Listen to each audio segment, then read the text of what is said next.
Hello everyone, this is Avinash Kharwar, your physics tutor.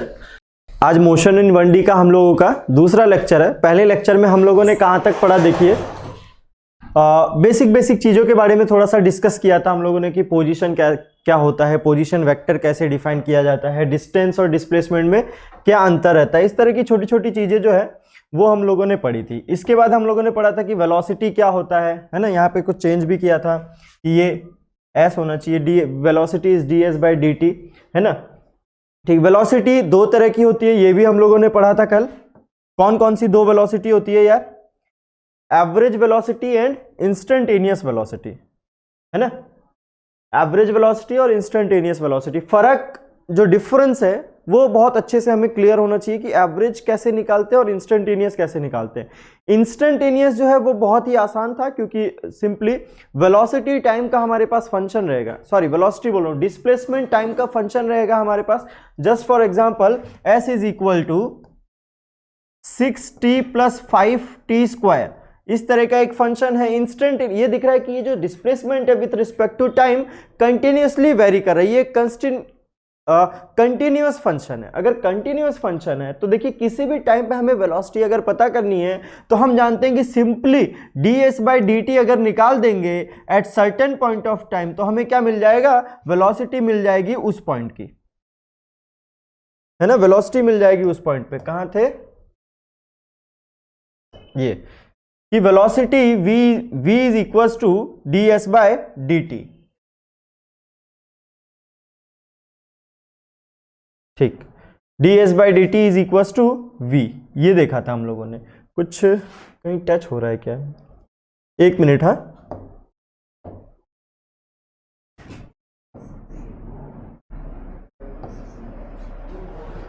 हाँ कुछ है मतलब, अच्छा वेट।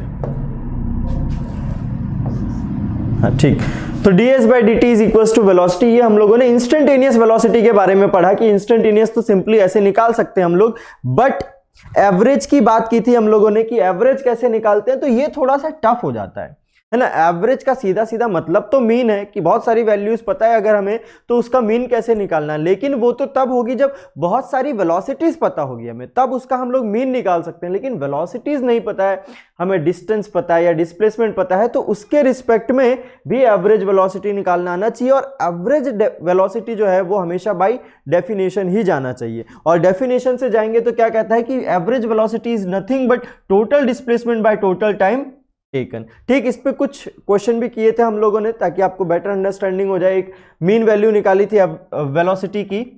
ठीक, इसके बाद देखिए हम लोगों ने, अच्छा क्वेश्चन के लिए मैंने कहा था कि कुछ इंटरेस्टिंग क्वेश्चन हम लोग और करेंगे। ठीक, ये क्वेश्चन जो है ये मेनली इंस्टेंटेनियस वेलोसिटी और एवरेज वेलोसिटी में कैसे फर्क है और किस तरीके से एवरेज वेलोसिटी दो तरीके से हम लोग निकालते हैं, उस पे ये क्वेश्चन बेस्ड है। आइए जरा ये क्वेश्चन सॉल्व करते हैं हम लोग। क्वेश्चन देखिए, सब लोगों को क्वेश्चन दिख रहा है क्या लिखा हुआ है? क्वेश्चन पढ़ लेते हैं पहले तो ध्यान से। A particle travels half of total distance with speed v1। समझ में आ रहा है कि half of the total distance जो है वो स्पीड v1 से ट्रैवल कर रहा है, उसके बाद and next half with speed v2। तो डिस्टेंस जो है वो दो भागों में डिवाइड कर दिया गया है। ये लीजिए यार, ये टोटल आपका मान लीजिए कि डिस्टेंस है, इसको दो पार्ट में डिवाइड कर दीजिए। पहला कहा गया है कि पहला जो हाफ है वो v1 वेलोसिटी से ट्रैवल करता है और दूसरा जो हाफ है वो v2 वेलोसिटी से। That is total distance is given d। ठीक, इसका हाफ v1 से और इसका हाफ v2 से, यानी कि this is d by two and again this is d by two, है ना। क्वेश्चन को पहले हम लोग समझ रहे हैं, डायरेक्ट सॉल्यूशन पे नहीं जा रहे हैं। अभी ये सब जो मैंने बनाया वो क्या है? क्वेश्चन ही है, क्वेश्चन ही समझा रहा हूं। क्वेश्चन अगर हम लोग आसानी से समझ जाएं तो सॉल्यूशन निकालना बहुत ही आसान हो जाता है। फिर देखिए क्या है, अलोंग अ स्ट्रेट लाइन, ठीक, find out the average speed of the particle. ठीक, अब यहाँ पे एवरेज स्पीड की बात कर दी इन्होंने कि एवरेज स्पीड क्या होगा। तो एवरेज स्पीड किसी ने अच्छे से नहीं पढ़ा। ठीक, अगर बाय डेफिनेशन जाते हैं तब तो ठीक है कि total displacement by total time. Total displacement की यहाँ कोई चर्चा है ही नहीं। डी डिस्टेंस दिया हुआ है, नहीं दिया हुआ है, 5 मीटर दिया हुआ है, कुछ नहीं। टोटल डिस्टेंस या डिस्प्लेसमेंट दिया हुआ ही नहीं है। इन्होंने क्या दिया है? वेलोसिटीज दी है कि v1 और v2 अलग अलग कौन सी वेलोसिटीज है। अच्छा जरा इसका कोई आंसर बता सकता है क्या? हाँ, आंसर निकाल के देखो यार कि इसका आंसर क्या आएगा। सॉल्व करो सब लोग फटाफट। Find out the average speed of this particle, इस पार्टिकल का एवरेज स्पीड की बात की। अच्छा, स्पीड की बात आ गई और वेलोसिटी की बात नहीं आई, तो इसमें कोई कंफ्यूजन है क्या? जहां पे भी डायरेक्शन की बात नहीं होगी वहां पे हम लोग स्पीड की बात करेंगे। सिंपली इस क्वेश्चन में डायरेक्शन की कोई बात ही नहीं है, बस इतना बताया गया है कि स्ट्रेट लाइन में चल रहा है, किस डायरेक्शन में चल रहा है इससे कोई मतलब नहीं है। तो हम लोग यहाँ पे जो बात करेंगे वो कैसी बात करेंगे?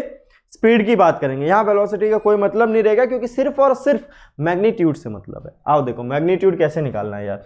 Average speed of the particle, तो जैसे एवरेज वेलोसिटी क्या था? Total displacement by total time, वैसे ही एवरेज स्पीड क्या हो जाएगा? Total distance by total time. बताने की जरूरत, सिंपल सी चीज है एकदम। Average speed v average is nothing but total distance, distance मान लेते हैं d अपॉन टोटल टाइम। वहां टोटल डिस्प्लेसमेंट था, यहां टोटल डिस्टेंस है। ठीक, अब देखिए वी एवरेज, बहुत लोग तो ऐसे देखो, ऐसे जो मैंने डाउट आपको पहले बताया था कि देखो ये डाउट आता है लोगों को, यहाँ पे सिंपली ऐसे आंसर लिख देते हैं। देखो बहुत लोग क्या करेंगे, यहाँ v1 स्पीड है और v2 स्पीड है, दो स्पीड है, तो एवरेज जो है वो हो जाएगा v1 plus v2 divide by 2।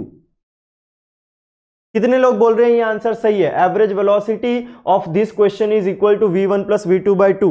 कितने लोग बोल रहे हैं? आंसर क्या होगा जो उन्होंने बताया वही होगा क्या? 2v1 v2 divided by v1 plus v2? No, v1 v2 divided by v1 plus v2। Fine, और कोई? ठीक है, ये आंसर नहीं होगा यार। चलो बहुत अच्छी बात है, देखो निकाल के देख लेते हैं हम लोग। बाय डेफिनेशन चलेंगे, एवरेज वेलोसिटी मीन वेलोसिटी हम लोग ऐसे नहीं निकालेंगे। ये अगर किसी क्वेश्चन का आंसर आ जा रहा है तो अच्छी बात है ना। सॉल्व किया हमने तो प्रोसेस वाइज, हम हर क्वेश्चन को प्रोसेस वाइज हम लोग सॉल्व करेंगे। देखो इसमें सॉल्व करते हैं, क्या आएगा? Average velocity v average is equal to total distance d by total time t। अब देखिए टोटल डिस्टेंस जो है, डिस्टेंस कितना है? d है, लेकिन ये d तो हमें पता नहीं है, d हमें पता नहीं है। तो हम लोग एक काम करते हैं कि यहां मान लेते हैं, है ना, मान लेते हैं कि ये वाला जो है वो t1 टाइम में इतना डिस्टेंस ट्रैवल किया और t2 टाइम में इतना डिस्टेंस ट्रैवल किया। ये सेकेंड हाफ जो है वो t2 टाइम में ट्रैवल किया और फर्स्ट हाफ जो है वो t1 टाइम में ट्रैवल किया। तो देखो अब पहले जो टोटल डिस्टेंस है उसको मैं दो इक्वल डिस्टेंस में लिख सकता हूं। क्या लिखूंगा? देखिए यहां पे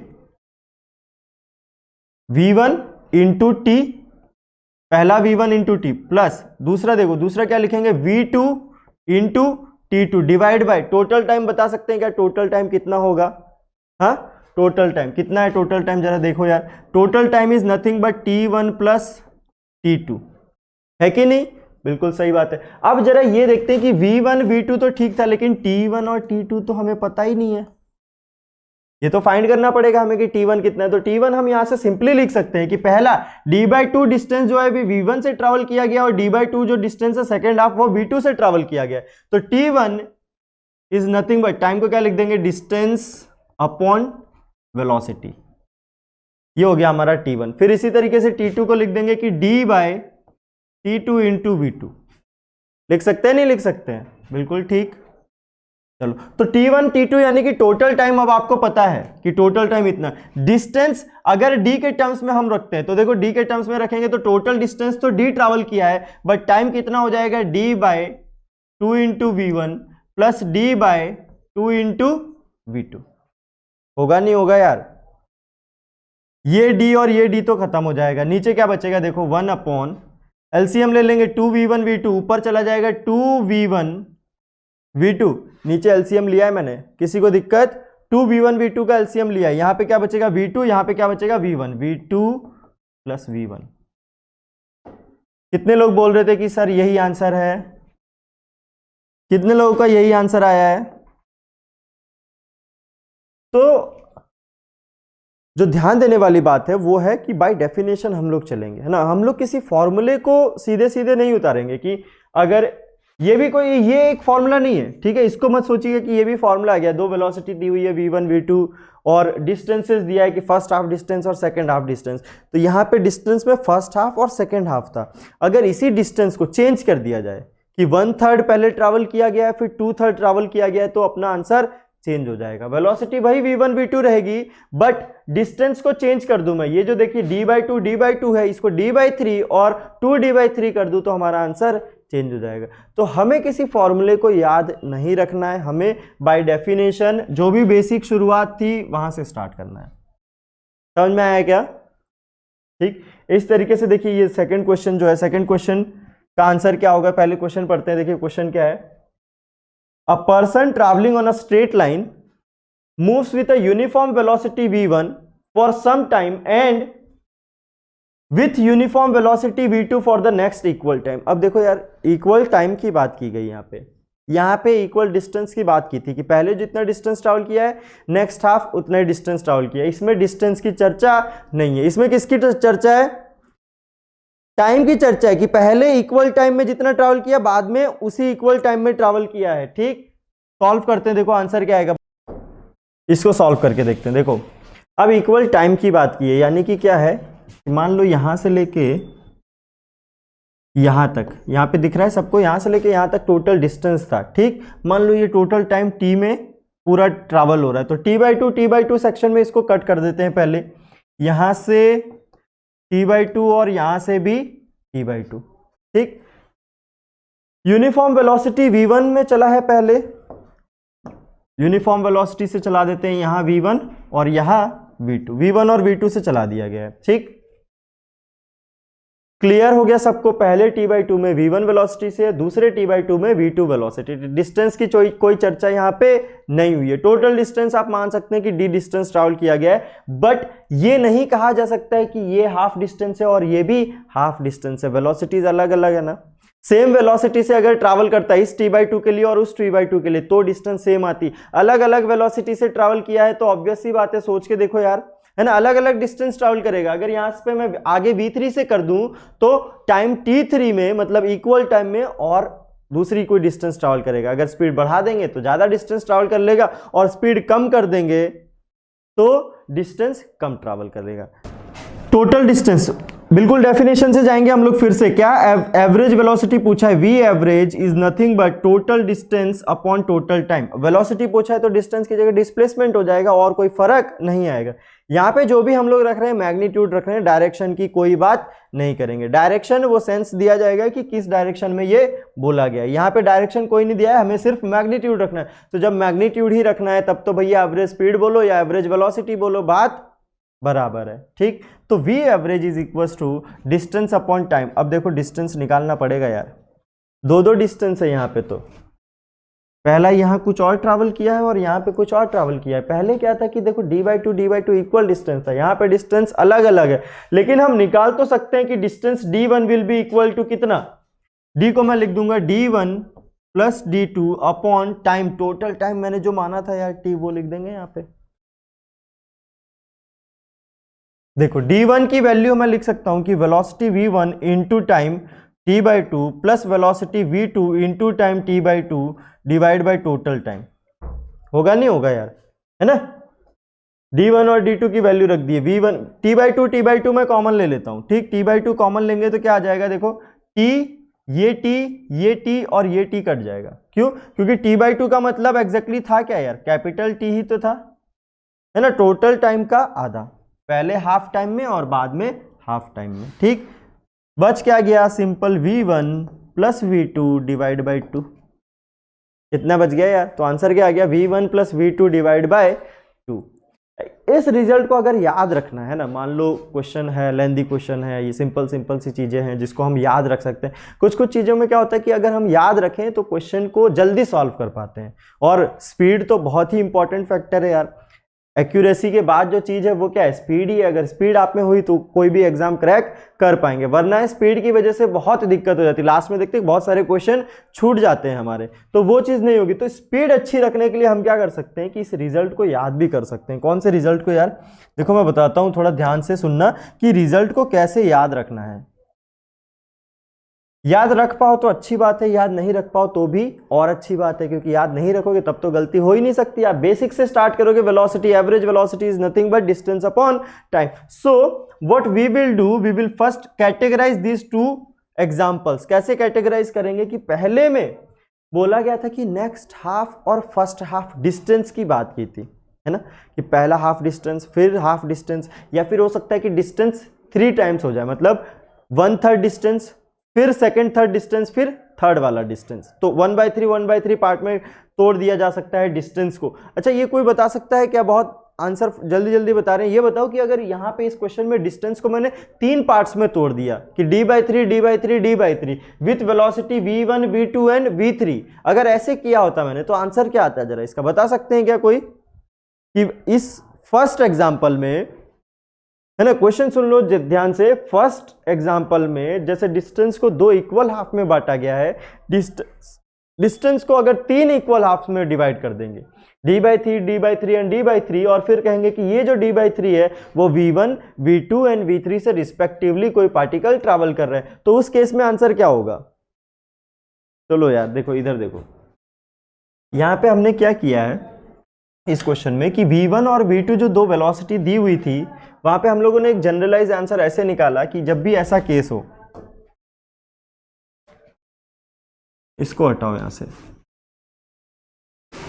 है ना, कि जब भी ऐसा केस हो जहां पे डिस्टेंस में ट्रैवल किया जा रहा है और डिस्टेंस ऐसा नहीं हो कि पहले d1 डिस्टेंस ट्रैवल किया है, फिर d2 डिस्टेंस ट्रैवल किया है, फिर d3 डिस्टेंस ट्रैवल किया है, ऐसा नहीं, इक्वल पार्ट्स में डिवाइडेड हो सकता है 3 पार्ट में हो सकता है 4 पार्ट में हो सकता है 10 पार्ट में हो। अगर इक्वल पार्ट्स में इस तरीके से डिवाइडेड है, वेलोसिटी रिस्पेक्टिवली हम लोग को पता है कि वेलोसिटी जो है v1 है फर्स्ट के लिए, v2 है सेकंड के लिए, इसी तरीके से v3 है थर्ड के लिए। तो 2 में हमने क्या निकाला कि average velocity v average is nothing but twice of v1 v2,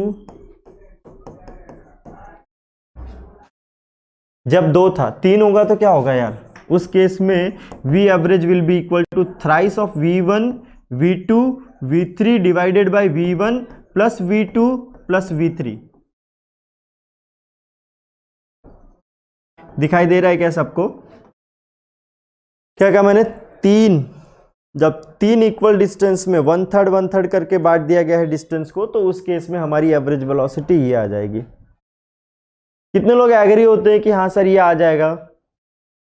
n के लिए भी किया जा सकता है यार कि v एवरेज अगर n हो तो उस केस में क्या हो जाएगा यार, फैक्टोरियल वाली बात आ जाएगी।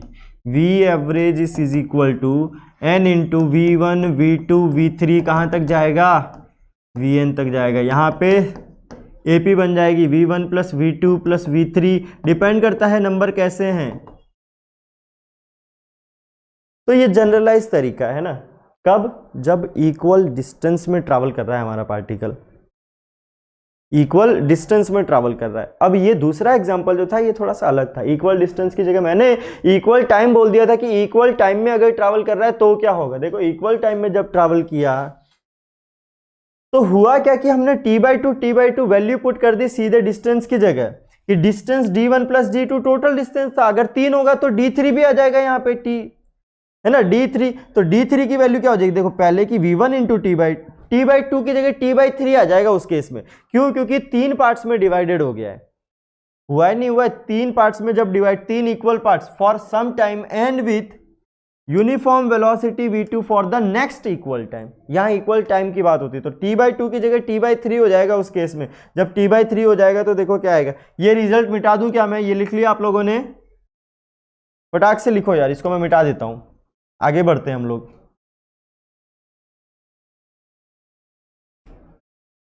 ये भी हो गया है, देखो इधर यहां t/2 की जगह अगर 3 इक्वल टाइम में डिवाइड कर दिया जाए तो फिर हमारा केस ये हो जाएगा v1 into t/3 plus v2 into t/3 plus v3 into t/3 हो जाएगा। टोटल डिवाइडेड बाय क्या हो जाएगा? टाइम, जो टोटल टाइम लगा है ना, यहाँ पे टोटल टाइम लगा था। टोटल टाइम तो हमेशा t ही रहेगा। तो अब देखो यार, ये t ये t ये t इस t से कट जाएगा, बचेगा क्या? v1 plus v2 plus v3 divide by 3। ये हमारा इस केस के लिए आंसर हो जाएगा। दिख रहा है नहीं दिख रहा है सबको? एवरेज वेलोसिटी, देखो इस केस में क्या कर रहे हैं? मीन निकाल रहे हैं यार।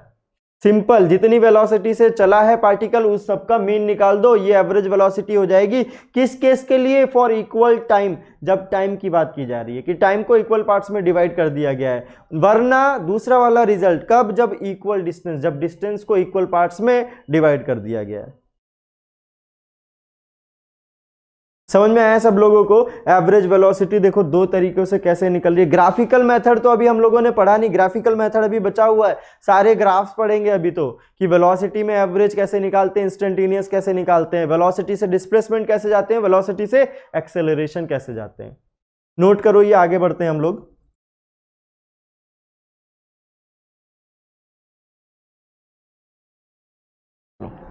तो वेलोसिटी की हम लोगों ने बात कर दी, अब बात है एक्सेलरेशन की, है ना। वेलोसिटी को अगर एक बार डिफरेंशिएट कर दिया, अगर डिफरेंशिएशन प्रोसेस से चलें, डिस्प्लेसमेंट को डिफरेंशिएट करते हैं, वेलोसिटी मिलता है, वेलोसिटी को डिफरेंशिएट करते हैं तो एक्सेलरेशन मिलता है। ये तो बेसिक सी बात है, ये तो क्लियर होगी ना। Acceleration by definition is what? It is defined as the rate of change of velocity with respect to time, यानी कि वेलोसिटी का चेंज होना टाइम के साथ में, दिस इज कॉल्ड एक्सेलरेशन। हम लोग बाइक चलाते हैं, है ना, बाइक चलाते हैं तो वो जो राइट हैंडल में होता है उसको कैसे घुमाते हैं, वो क्या होता है, बेसिकली एक्सेलरेटर होता है ना। उस एक्सेलरेटर का काम क्या होता है? कांस्टेंट वेलोसिटी से चलना नहीं, वेलोसिटी को इंक्रीज करना, है ना। जैसे ही आप एक्सेलरेट करेंगे उसकी वेलोसिटी बढ़ती जाएगी, बढ़ती जाएगी, फुल एक्सेलरेट कर देंगे तो मैक्सिमम वेलोसिटी पे पहुंच जाएगा, उसके बाद एक्सेलरेट करेंगे तो टूट जाएगा, आगे नहीं, मतलब रुक जाएगा, वो एक्सेलरेशन होना बंद हो जाएगा। उस केस में क्या होगा? कांस्टेंट वेलोसिटी से चलती जाएगी, है कि नहीं। न्यूटन लॉज ऑफ मोशन की अगर फोर्स ही नहीं लग रहा है तो कोई भी चीज कांस्टेंट वेलोसिटी से चलती रहेगी, तो वो क्या होता है? एक्सेलरेशन होता है। बेसिकली एक्सेलरेशन करता क्या है? It changes the velocity, change of velocity, यानी कि अगर वेलोसिटी का ही चेंज है तो सिंपल एक्सेलरेशन तो ये हो जाएगा यार कि acceleration is equal to change in velocity, यानी कि v2 minus v1 by t2 minus t1 is nothing but time. So acceleration can be written as simply delta v by delta t. Acceleration is change in velocity upon the total time taken in changing the velocity, जितना velocity change करने में time लगा था वो वाला।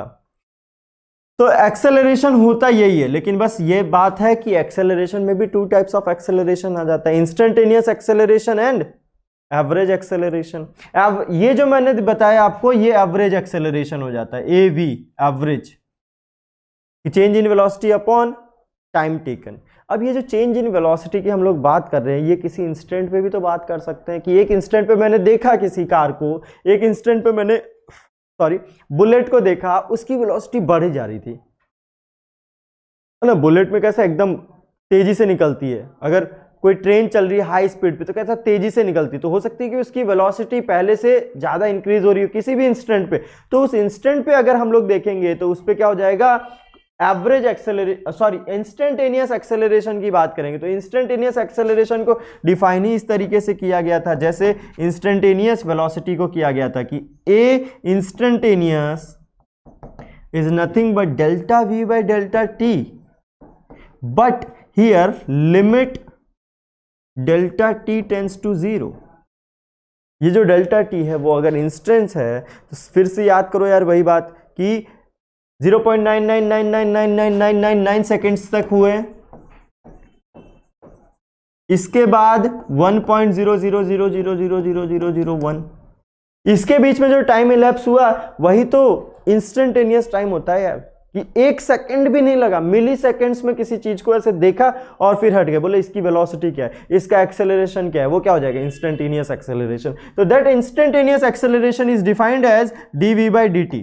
अब ये dv by dt कैसे आया ये तो मत पूछना यार, है ना, डेरिवेटिव बाय फर्स्ट प्रिंसिपल। इसको सॉल्व करते हैं हम लोग तो क्या आ जाता है? a is equal to dv by dt। ये क्या हो गया? इंस्टेंटेनियस एक्सेलरेशन हो गया। तो ये बेसिक चीजें हम लोगों ने आज कवर कर ली है कि वेलोसिटी में दो, instantaneous velocity and average velocity, acceleration में दो, instantaneous acceleration and average acceleration, displacement क्या होता है, डिस्टेंस क्या होता है, पोजीशन वेक्टर क्या होता है। अब हम लोग देखते हैं कि ये तीनों चीजें जो हैं, डिस्प्लेसमेंट, वेलोसिटी एंड एक्सेलरेशन, ये तीनों चीजें एक दूसरे से इंडिपेंडेंट कैसे है ना, रिलेशन क्या है इन तीनों के बीच में, कैसे डिपेंड करती हैं एक दूसरे के ऊपर।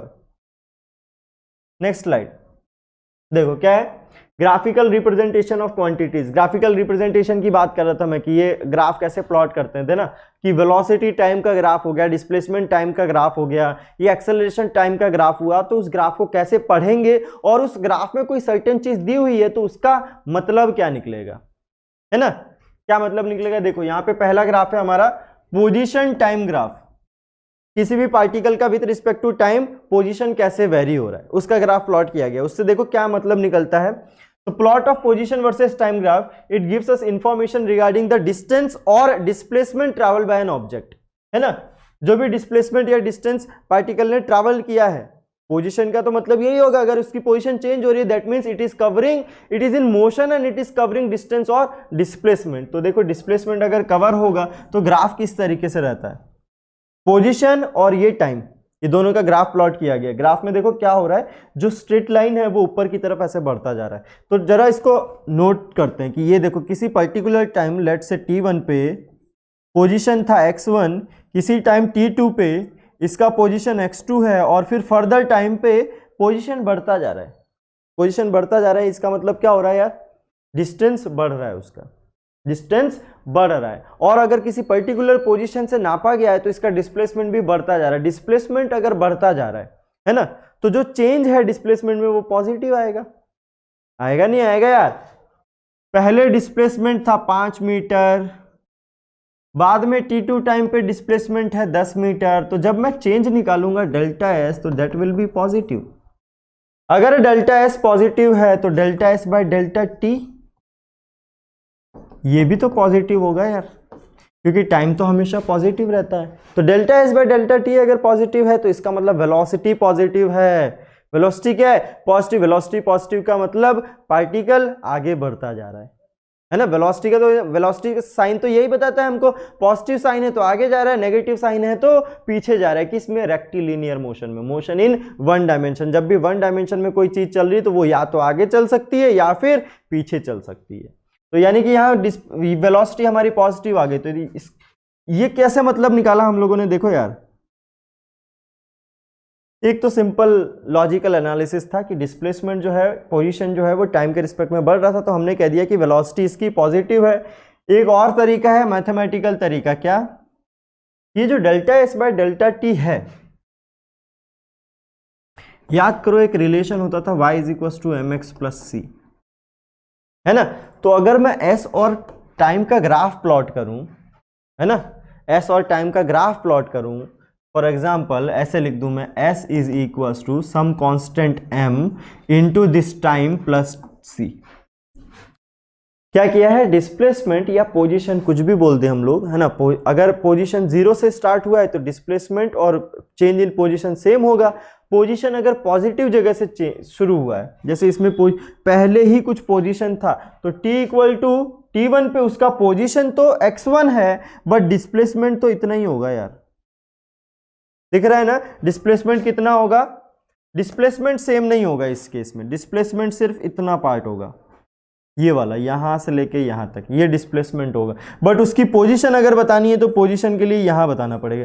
तो पोजीशन और डिस्प्लेसमेंट में फर्क ये रह जाता है कि अगर पोजीशन को 0 से स्टार्ट किया गया तब तो वो डिस्प्लेसमेंट के बराबर हो जाएगा, पोजीशन डिस्प्लेसमेंट के बराबर हो जाएगा। अगर 0 से स्टार्ट नहीं किया गया है तो पोजीशन और डिस्प्लेसमेंट फर्क रहेगा दोनों में, है ना। और साइन हमें पता करना पड़ेगा कि वेलोसिटी पॉजिटिव है या वेलोसिटी नेगेटिव है। कैसे पता करेंगे, देखो, एक तो लॉजिकल मेथड हम लोगों ने देख लिया, दूसरा ग्राफिकल तरीका देखते हैं कि ग्राफ से कैसे देखा जाता है। तो मैंने यहां बताया कि s और t में अगर ग्राफ प्लॉट कर दिया जाए, है ना, डिस्प्लेसमेंट और टाइम में, यही तो यहाँ किया गया, डिस्प्लेसमेंट और टाइम में ग्राफ प्लॉट किया गया। ग्राफ कैसा है, लीनियर ग्राफ आया है ना। तो लीनियर ग्राफ में ये m जो है, ये m क्या रिप्रेजेंट करेगा यार, ये वाला m, ये m क्या रिप्रेजेंट करता है, स्लोप को रिप्रेजेंट करता है ये m। तो स्लोप क्या होता है, angle made by any curve, है ना, जो उनका टेंजेंट होता है, वो टेंजेंट जो भी एंगल बनाए पॉजिटिव एक्स एक्सिस के साथ, वही उसका टेन थीटा, जो भी एंगल बनाए उसका टेंजेंट टेन थीटा जो है वो स्लोप रिप्रेजेंट करता है। तो देखो यार, स्लोप से तो वो स्लोप पॉजिटिव है कि नेगेटिव है, slope of line, equation of line, this slope is positive और नेगेटिव। कौन बताएगा मेरे को ये स्लोप पॉजिटिव है या नेगेटिव है। देखो यहां पे, अगर टेन थीटा पॉजिटिव है इसका मतलब स्लोप पॉजिटिव है, और इसका स्लोप पॉजिटिव होने का मतलब delta s by delta t is positive. ये तो नहीं बताना पड़ेगा ना ये कि m की वैल्यू क्या होती थी, m is equal to nothing but delta y by delta x which is nothing but y2 minus y1 by x2 minus x1। बहुत बेसिक पे जा रहा हूँ, इतना बेसिक भी नहीं पढ़ाना होता है यार। स्लोप इतना तो हमें पता होता है ना कि slope of delta S by delta t, delta S by delta T ultimately represents what, it represents average velocity, it represents average velocity. तो एवरेज वेलोसिटी अगर ये पॉजिटिव है तो एवरेज वेलोसिटी भी पॉजिटिव आ गई। तो यही तो हमने पहले भी कहा था देख के कि ग्राफ अगर हमारा बढ़ रहा है तो एवरेज वेलोसिटी पॉजिटिव, ग्राफ अगर हमारा घट रहा है तो एवरेज वेलोसिटी नेगेटिव। ये भी तो बोल सकते हैं ना फिर वाइस वर्सा। ग्राफ बढ़ता हुआ दिखा तो वेलोसिटी पॉजिटिव, ग्राफ घटता हुआ दिखा तो वेलोसिटी नेगेटिव, चाहे वो ग्राफ कैसा हो जाए यार। ये लो पॉजिटिव नेगेटिव वेलोसिटी कहीं पे भी देख लो, किसी भी पॉइंट ऑफ टाइम पे वेलोसिटी पॉजिटिव होगा नेगेटिव होगा। इस वाले में देखो जो भी होगा वो कंटिन्यूसली वही होगा, वेलोसिटी कभी नेगेटिव नहीं हो सकता इस केस में अगर ऐसा ग्राफ है। तो ये तो ग्राफ बढ़ता हुआ है तो पॉजिटिव वेलोसिटी, अगर ग्राफ घटता हुआ है तो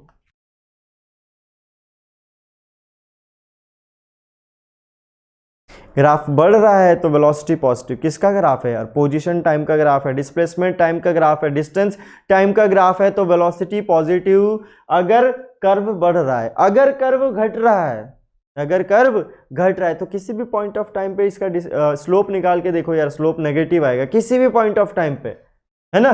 किसी भी पॉइंट, इस पॉइंट ऑफ टाइम पे निकाल लो, सारा मिटा के वापस से लिखते हैं। देखो चीजें समझ में आ रही है नहीं आ रही है यार, कि कैसे पॉजिटिव कैसे नेगेटिव हो रहा है। स्लोप से बिल्कुल बेसिक से लेके जा रहा हूं मैं,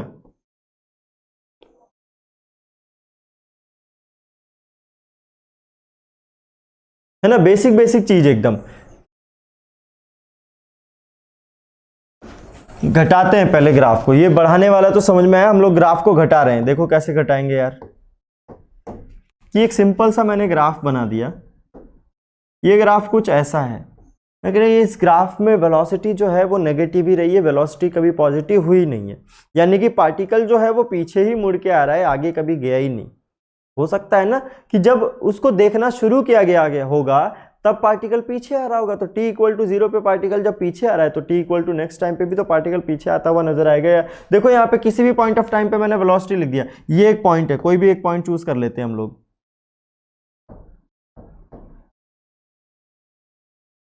ये चूज किया मैंने एक पॉइंट ये चूज किया, एक पॉइंट ये चूज किया। अब देखो इन तीनों में से किसी भी पॉइंट पे अगर मैं टेंजेंट बनाता हूं, tangent is what, nothing but slope, and slope of x and t represents what, x और t का जो स्लोप है वो क्या रिप्रेजेंट करेगा, दिखाई दे रहा है नहीं दे रहा है यार, दिखाई दे रहा है क्या इसमें।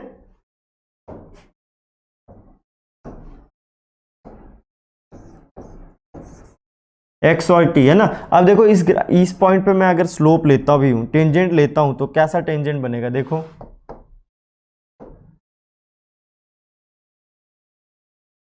ये बना पहला टेंजेंट।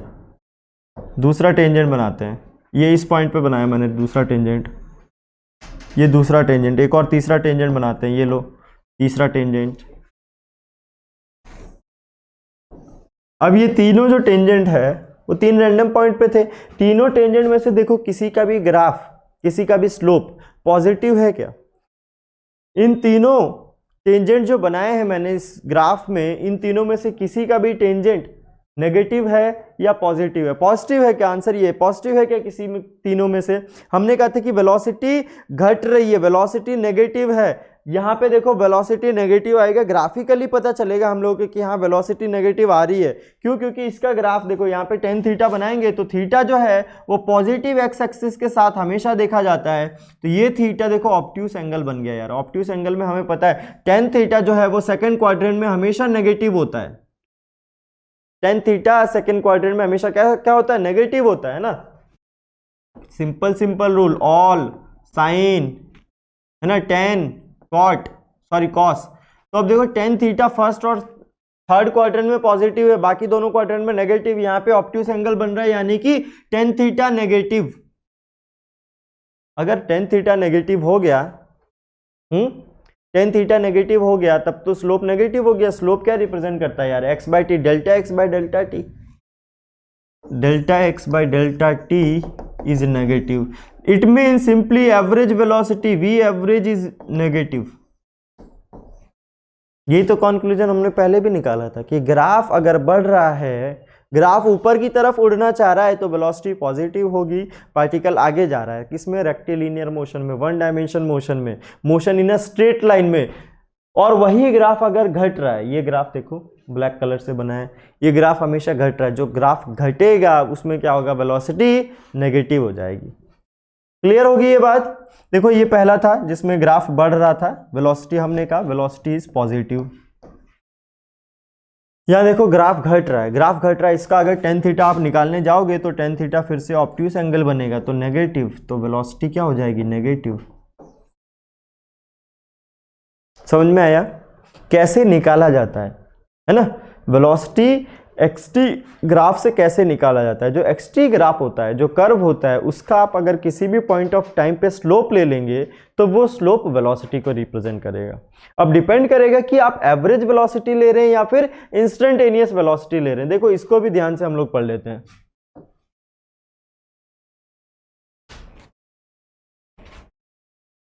ग्राफ में कब हम इंस्टेंटेनियस वेलोसिटी निकाल सकते हैं और कब एवरेज वेलोसिटी निकाल सकते हैं, ये मैंने ग्राफ ले लिया यार।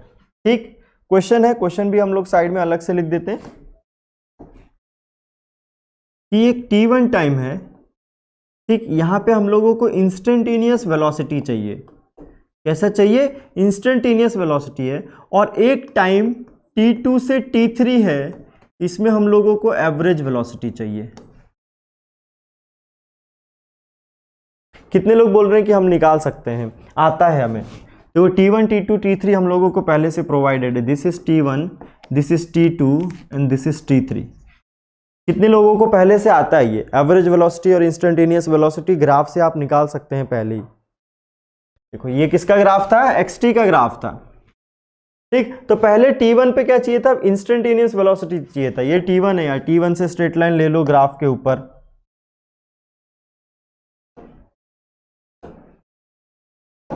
ये देखो ये t1 है, t1 के करस्पॉन्डिंग यहाँ पे आया यार। यहाँ पे क्या करना पड़ेगा, हमें एक स्लोप लेना पड़ेगा। यहाँ पे स्लोप लोगे आप, ऐसे आ जाएगा, यहाँ कहीं थीटा बनेगा। यहाँ क्या बना, यहाँ थीटा बना, दिखाई दे रहा है सबको। अब यहाँ पे थीटा बना तो ये थीटा पॉजिटिव है या नेगेटिव है, पॉजिटिव है। सिंपल सी बात है यार, टेन थीटा एक्यूट एंगल है, यानी कि टेन थीटा फर्स्ट क्वाड्रेंट में है तो टेन थीटा पॉजिटिव, यानी कि वेलोसिटी पॉजिटिव। यहाँ पे क्या लिखेंगे हम लोग, simply velocity is positive, v is positive, velocity positive. अच्छा ये कौन सी वेलोसिटी होगी, ये होगी हमारी इंस्टेंटेनियस वेलोसिटी, क्योंकि एक पर्टिकुलर टाइम पे हम लोगों ने स्लोप लिया है। एक पर्टिकुलर पॉइंट पे या एक पर्टिकुलर टाइम पे हम लोगों ने स्लोप लिया है, वहां पे उस स्लोप पॉजिटिव आया तो उस स्लोप को हमने बोला कि यहाँ पे वेलोसिटी पॉजिटिव है। बट कैसी वेलोसिटी है, ये बहुत ज्यादा इंपॉर्टेंट है। दिस वेलोसिटी, इस ग्राफ पे, इस कर्व पे देखो मैंने क्या लिया यार, स्लोप लिया है। And slope represents what, ds by dt।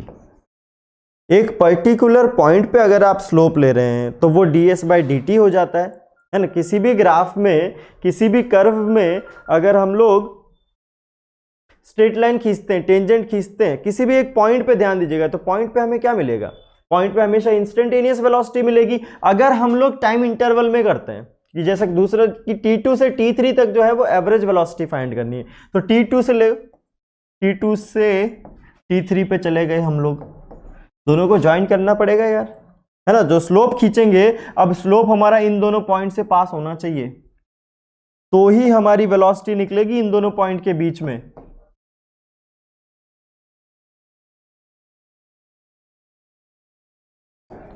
है कि नहीं, इन दोनों पॉइंट के बीच में हमने क्या किया, स्लोप ले लिया। अब इस स्लोप को एक्सटेंड करते हैं, ये लो स्लोप पीछे लेके गए यार,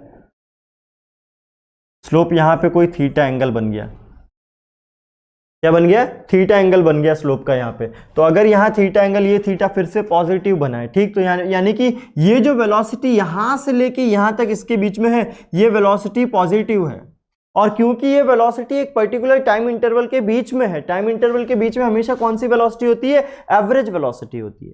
तो एवरेज वेलोसिटी यहाँ पे कैसे निकला है, क्या इसको कह सकते हैं कि ये ds/dt है, नहीं, ये ds/dt नहीं है या dx/dt नहीं है। dx/dt या ds/dt तो हमें पता है कि slope eight a particular instant होता है, पर्टिकुलर पॉइंट पे होता है, ये तो पर्टिकुलर पॉइंट पे है ही नहीं, ये तो 2 पॉइंट पे है यार, ये 2 पॉइंट पे है, तो 2 पॉइंट पे हमेशा क्या मिलता है, एवरेज वेलोसिटी। यहां पे क्या मिलेगा, v एवरेज मिलेगा। v एवरेज कैसे मिलता है, x2 minus x1 divided by t2 minus t3 minus t2। देखो यहां पे, यहां जो पॉइंट था वो था हमारा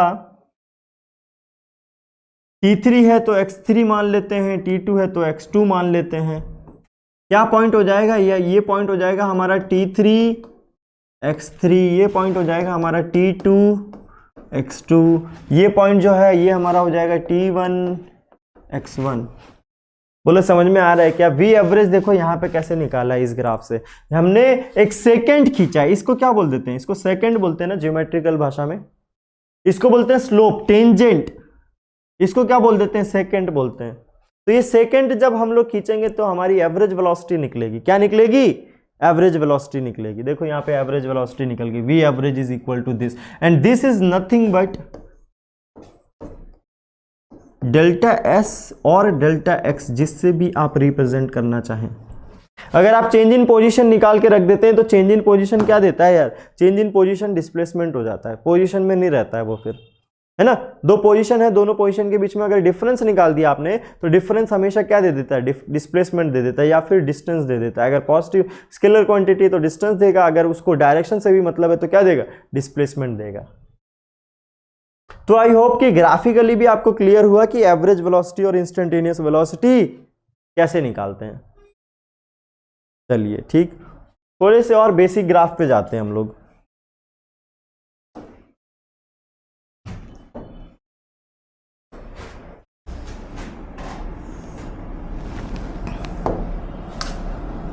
देखो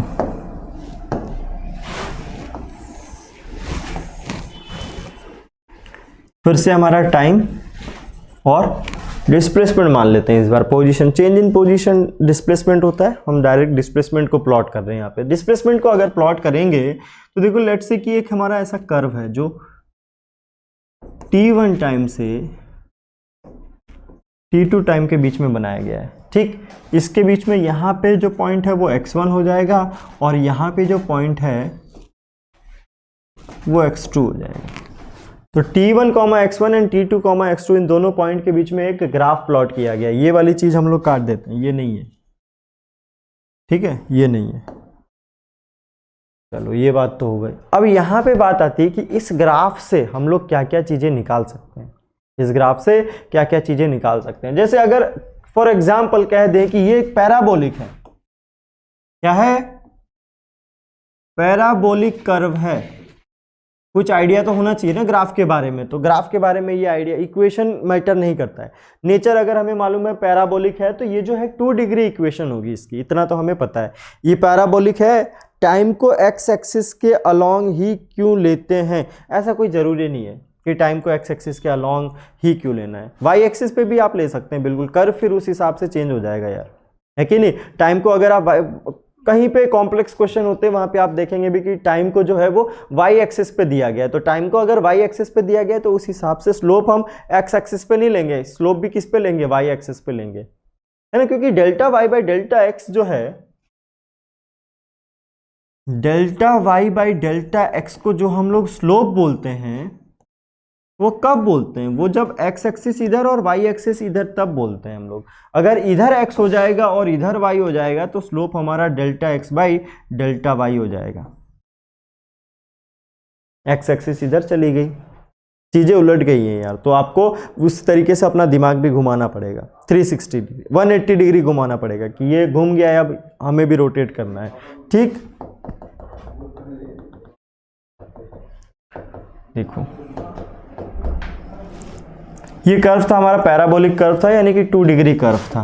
2 डिग्री इसलिए जरूरी है क्योंकि इसको डिफरेंशिएट करेंगे या इंटीग्रेट करेंगे तो हमें पता चलना चाहिए कि एग्जैक्टली आएगा क्या। देखो अब ये जो xt कर्व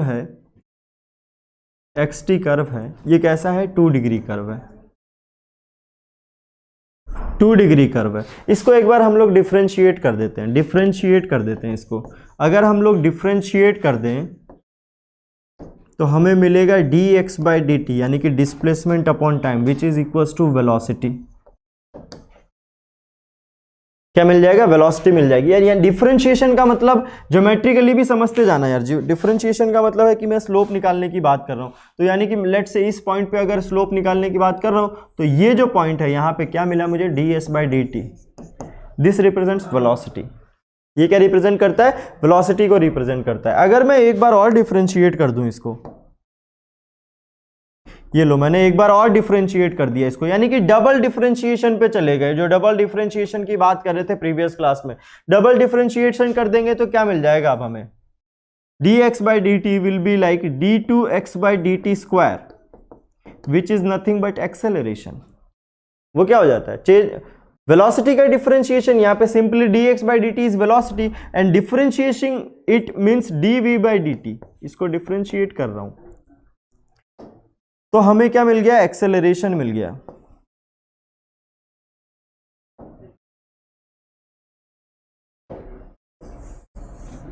डिफरेंशिएशन, एक्सेलरेशन मिल गया। समझ में आया कि डिफरेंशिएशन अगर हम पोजीशन या फिर डिस्प्लेसमेंट को डिफरेंशिएट कर रहे हैं, एक बार डिफरेंशिएट कर रहे हैं तो वेलोसिटी मिल रहा है, 2 बार डिफरेंशिएट कर रहे हैं तो एक्सेलरेशन मिल रहा है। अब हम लोग रिवर्स प्रोसेस से जाते हैं कि एक्सेलरेशन को इंटीग्रेट कर देते हैं। एक्सेलरेशन जो हमारा आया है उस एक्सेलरेशन को इंटीग्रेट कर देते हैं। किसके रिस्पेक्ट में इंटीग्रेट करोगे, अच्छा इक्वेशन वाइज भी समझते जाओ कि एक बार डिफरेंशिएट किया है यहाँ पे तो वेलोसिटी वाला जो कर्व आएगा दिस विल बी 1 डिग्री। कितने लोग हाँ बोलते हैं कि हाँ सर 2 डिग्री इक्वेशन है, एक बार डिफरेंशिएट करेंगे तो 1 डिग्री इक्वेशन मिल जाएगा। 1 डिग्री इक्वेशन का क्या मतलब है कि x² + 2 है, अगर एक बार डिफरेंशिएट करेंगे तो मुझे 2x मिलेगा, 1 डिग्री इक्वेशन मिल गई। ये देखो यार 1 डिग्री इक्वेशन मिली है। 1 डिग्री इक्वेशन को फिर से डिफरेंशिएट कर देंगे यानी कि d2x/dt स्क्वायर निकाल देंगे तो क्या बचेगा, 2 मिल जाएगा। यानी कि ये तो 0 डिग्री इक्वेशन है, कांस्टेंट इक्वेशन है। आया क्या समझ में, 1 degree equation constant equation. Constant equation का मतलब क्या हो जाएगा यार, इसमें डिग्री 0 है, सिर्फ और सिर्फ कांस्टेंट वैल्यू, यानी कि यहाँ पे 0 डिग्री इक्वेशन है। 0 डिग्री इक्वेशन या फिर कांस्टेंट इक्वेशन, आप कुछ भी बोलिए, दोनों ही सही है। अब एक्सेलरेशन को इंटीग्रेट करेंगे तो एक्सेलरेशन हमने डिफरेंशिएशन से निकाला था, वापस से रिवर्स प्रोसेस में जा रहे हैं। रिवर्स प्रोसेस में जाने के लिए एक और पेज वेस्ट कर लेते हैं। ये देखो मतलब acceleration, we have got acceleration, now we are integrating acceleration. Basic चीजें हैं, जितनी जल्दी पढ़ेंगे उतने ही अच्छे से क्वेश्चन कर पाएंगे हम लोग। Integration of acceleration with respect to time, this will give us what, ये क्या दे देगा, ये तो वेलोसिटी दे देगा यार। हमें क्या मिल जाएगा, वेलोसिटी मिल जाएगा प्लस सम कांस्टेंट c। अगर ये डेफिनेट इंटीग्रेशन नहीं है तो वो बात की बात है। अभी बस इतना समझ लो कि integration of acceleration with respect to dt will give us velocity, and if we will integrate one more time, we are just following the reverse process, integrating again. What we will get, we will get integration of v over dt is nothing but displacement or position plus c। तो पूरा process समझ में आया। वापस हम लोग कहाँ पहुंच गए, डिस्प्लेसमेंट पे पहुंच गए। शुरू भी यहीं से किए थे, डिस्प्लेसमेंट को 2 बार डिफरेंशिएट किए तो एक्सेलरेशन मिला, एक्सेलरेशन को 2 बार इंटीग्रेट कर दिए तो क्या मिल गया, डिस्प्लेसमेंट मिल गया। आया नहीं आया यार समझ में। ये इंटीग्रेशन और डिफरेंशिएशन का जो प्रोसेस है वो बिल्कुल अच्छे से समझ में आना चाहिए, क्योंकि क्वेश्चन को डील करने के लिए बिल्कुल स्टेप बाय स्टेप कहीं भी बीच में से पकड़ के शुरू किया जा सकता है। ऐसा कोई जरूरी नहीं है कि उसका रिजल्ट याद रखना पड़े हम लोगों को। ठीक, ये ग्राफिकल रिलेशन थे या ग्राफिकल रिप्रेजेंटेशन था किसका, वेलोसिटी का और पोजीशन टाइम का। नेक्स्ट क्लास में हम लोग एक्सेलरेशन टाइम का ग्राफिकल रिप्रेजेंटेशन पढ़ेंगे और ये भी देखेंगे कि इंपेरिकल रिलेशन जो 3 इक्वेशन ऑफ मोशन है उनसे कैसे डील करते हैं। ठीक, thank you. On is to on, study is always on. Concepts के बेहतर रियलाइजेशन के लिए इज टू ऑन पर बने रहिए।